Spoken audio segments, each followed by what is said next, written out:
Hello, I'm Sora Luxon, and this is Planetary Magick Jupiter. Because with it being November 6th, we have Thanksgiving right around the corner, which is Jupiter's North American holiday in a sense, right? The holiday of giving thanks. Now is an auspicious time to do this video. Jupiter is the king of the gods in Planetary Magick, the giant. Good luck and optimism, growing wisdom, expanding perspective, great power, traditionally named the greater benefic, which means that great optimistic, helpful energy, always seen as this incredibly positive influence. The generous king and the charitable pauper, that's also Jupiter. Abundance, wealth, prosperity, expansion, growth. Big. Jupiter actually has its own miniature solar system of moons, right? Of satellite moons. And of those, one is the size of the planet Mercury, one of those moons. So when you think of Jupiter and feel Jupiter's spirit, you should be thinking and feeling big, big, big, and giving. This is the planet of giving. This is the real estate agent's favorite planet in modern times. For those practicing magicians who happen to be real estate agents, this is their favorite planet. It's also the planet everyone loves to pay attention to as it's essential to money magics. Money really is one of the easiest, the simplest resources to gain control over in our culture. It's incredibly easy to work with when you have some magical power at your disposal. But a lot of the newly initiated fall at trying to work with money magic, or they fail at their first attempts because they're failing to understand Jupiter's rulership correctly with money magic, or to get in touch with and channel those energies correctly. And it's because they want them that it's not working. Adepts who are really good at all forms of resource cultivation and generation magics, which money magic is a part of, know that not only is feeling Jupiter necessary in every form of money magic, but just as necessary is giving, because it's only ever by giving that we can receive. That is, as you give of something, you create the momentum and space for it to then be returned back onto you in fullest form. I've discussed this concept before in my little YouTube podcast lessons, in the magic lessons, that energy moves in a circuit, a loop, a circle. Those of us in the know this. Like all magic, it moves in a cycle, in a circle. So what you activate and send out is what will circle back around to you, closing that loop. What does that mean specifically in resource magic? Well, if you are generous, generosity will return unto you. Ever hear the idiom, you have to spend money to make money? Same principle. And you really do. You can't be penny pinching, tight-fisted, wanting to gain and hold on to if you want Jupiter's energy and everyone around you to be able to perceive you as being prosperous, generous, giving, which is exactly what you want to have happening in order to be treated prosperously, right? That's how magic works. Remember, you don't ask in magic. You don't wish. You don't want. You state. It's never I want or I wish, which is simply a reiteration that you don't have something. It's a statement that you're making in magic. It's I am replete with resources. I am prosperous. I have all that I need. And you can go even further with that, especially when working with Jupiter. I am generous because I have the ability and resources to be generous. See, that's how we use magic, with the authority necessary to make our energetic intentions manifestations on the physical plane. So obviously, if you want resource magic to work for you, giving and spending money actually is, odd as it may sound, spending your money is the fastest way to generate returns. Adepts know that. It seems oxymoronic, I suppose, to people who don't really know what they're looking at or working with. But adepts know that that's how it works, and therefore are more than happy to spread it around, right? To spend where and however they wish, which keeps that circuit ever open and flowing easily and speedily back onto them. Even more, we know how to fully engage with Jupiter's rule, which is what I meant to be talking about. So by doing so, working with Jupiter's rule, coming to a rulership of Jupiter, like all magic, that's done by harnessing the power of the internal subconscious with the most profound feelings and emotion possible. Earlier, I was just saying, right, we take our energetic intentions and make them manifestations on the physical plane. To a lot of people, that is going to sound like, ooh, weirdo magical stuff. I don't know. But in another way, in a very common sense, simple, realistic, and incredibly useful way, what that means is taking an idea and making it a reality, which is how we generate anything, right? Including money. So much like that, being able to understand and harness the power of the internal subconscious is what magic is about. And that's done with emotion. When you do a simple multiplicity spell, perhaps, and are seeing, I don't know, that second car next to your first car in the garage. So here's an example. You're doing a multiplier spell. You already have one car. You're now fully envisioning seeing a second car next to your first, right? As if it's already real.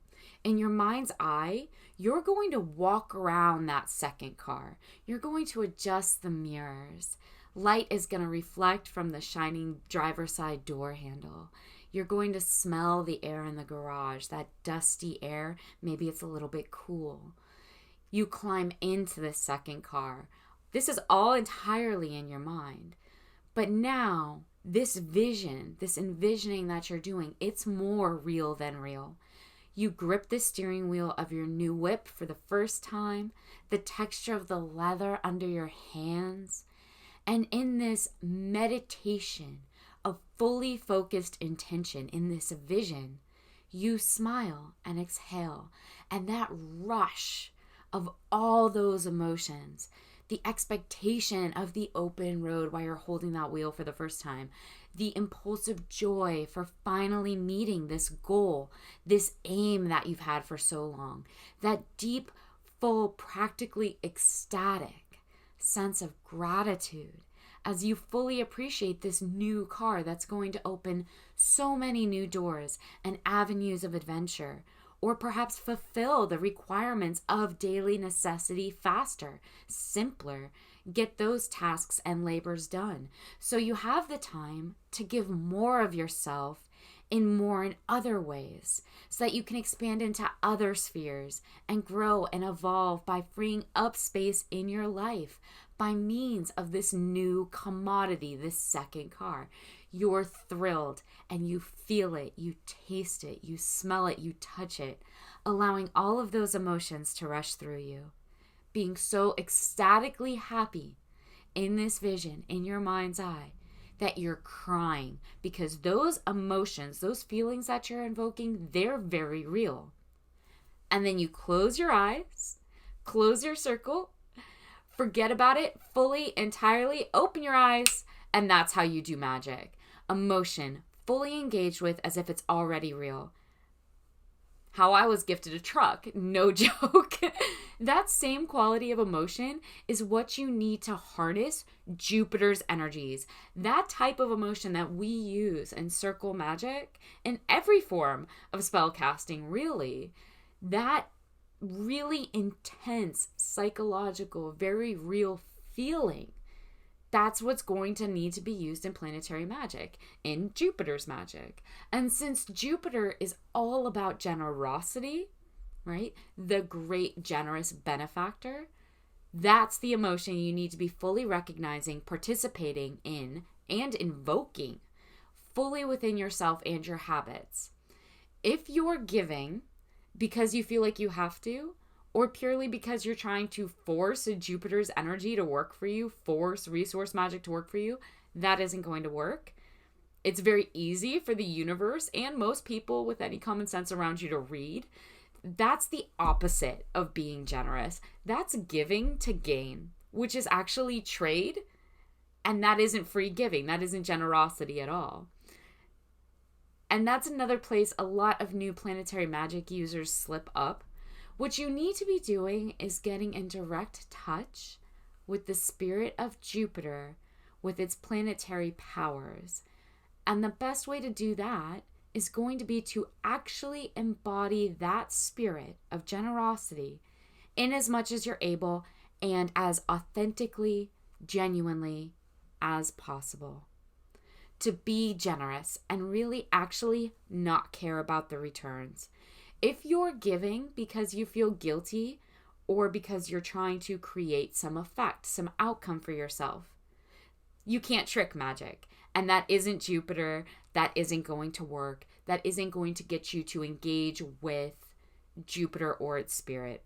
When Jupiter is in progression rather than retrograde, that's one of the best times to do white magic or work with Pillar of Mercy from the Tree of Life rather than the Pillar of Severity, because Jupiter rules the fourth realm Chesed, mercy itself, the 2 and 4 in combination.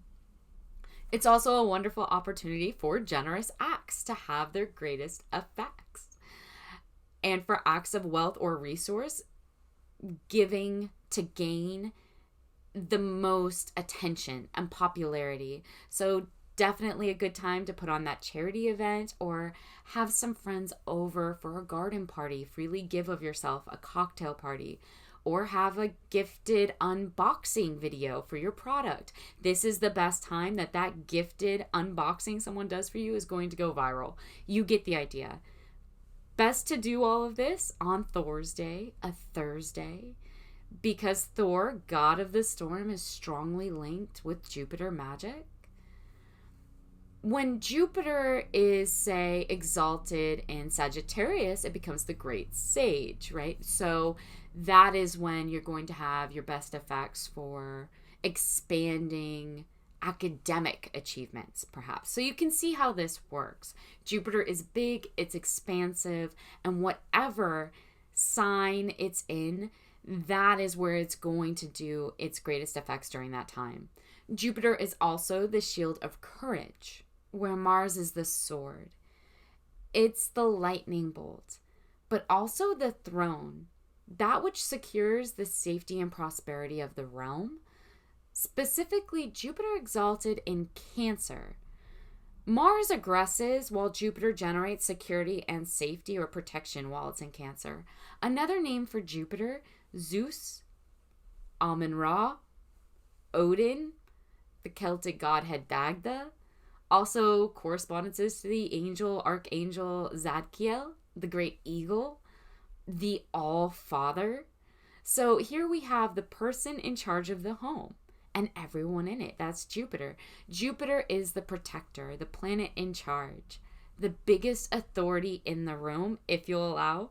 It's not really the room, right? It's all space, all universe, but the biggest, the fatherhead of a domain. So Jupiter is very important in most forms of protection magics or ceremonial protection ritual, as well as influential over the hearth, your roof, your home or domicile, the place of shelter where you, of course, should and need to feel the most protected, the most sheltered. That's all Jupiter's domain. And if you think that's silly for such a big, powerful planetary power, this rulership to be in charge of, say, watching over living rooms, just stop to think about how much can be accomplished or gotten away with by invoking Jupiter's rulership and promising someone safety and security, right? Or in making a population give tribute to it, to Jupiter's rule. How much power do you now have to do whatever you want, right? How much can be grown from claiming the necessity of keeping everyone safe and secure, right? We need to lock the doors. You need to give us this. Probably won't ever be looking at the homeland eagle seal the same way ever again, right? Jupiter's animal, one of its correspondences. It's a very powerful planet. Jupiter loves the color of royalty, purple, and deep, deep royal blues. Anything that's a very huge, very big, like whales, dense, massive, heavy in matter, Jupiter's going to have a correspondence there. You only have to look at its planetary symbol to quickly know what its favored number is, right? Shown so clearly. It looks like a 4. And on this crescent symbol of the soul balanced on the cross of matter. That Greek letter zeta is also there, right? Advising of evolutionary development and growth. Oh yeah, there's a lot of amazing power encoded in the magic symbols NASA and astrologists the world over use. Jupiter attributes the oak, sage, cedar, and the rose. It's the metal tin, metal of mediation and balance for the alchemists. The tarot card wheel of fortune for the tarot readers. It's the stone lapis lazuli or sapphire. Anything charred by lightning, if you can get your hands on that. When people do Jupiter magic, they tend to use a small box, which will become a sort of treasure box, right? That's going to help focus that sort of prosperity working. It also rules the liver, and Jupiter is all about success, leadership, influence, again, growth, expansion, abundance, as well as anything pertaining to specifically fatherly or magically masculine gender qualities. Not the actual gender of male, those qualities of the masculine, of fatherhood. Fatherhood is embodied in Jupiter. So if you're fully in charge of a company that's like a child to you, you're the father of it, you can be darn sure that's a relationship under Jupiter's influence and rule in your life. Also, I should mention magics pertaining to making specific body parts bigger. That's quite popular Jupiterian magic for both women and men in different areas of the body. I'm not going to get into specifics on that. Use your imagination and you'll figure out what I'm referring to there. Until next time.